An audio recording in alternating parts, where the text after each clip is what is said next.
રિયાઝ home કિચનમાં સ્વાગત છે।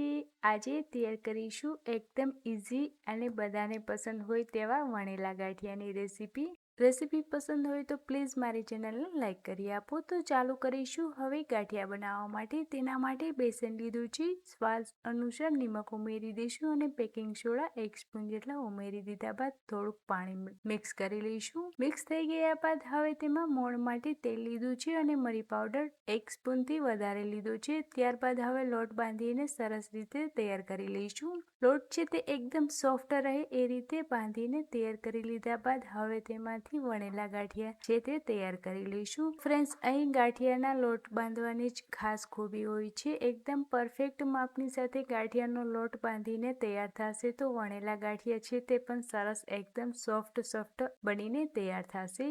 તો ફ્રેન્ડ્સ, અહીં ગાંઠિયાનો લોટ બંધાઈ ગયા બાદ હવે તેને વણીને તૈયાર કરી લઈશું। તો જોઈ શકો છો વણેલા ગાંઠિયાની સ્પીડ ખૂબ જ સ્પીડમાં બને છે। ત્યારબાદ તેલ પ્રીહીટ ઉપર રાખી દીધા બાદ તેમાં હવે ઉમેરી દઈશું અને વારંવાર પલટાવતા જશું। તો અહીં ગાંઠિયા છે તે બનીને તૈયાર થઈ ગયા છે। કોના ફેવરિટ છે તે મને કમેન્ટ કરો। તો હવે રેસીપી નવી સાથે મુલાકાત કરીશું, ફરીથી મળીશું, બાય।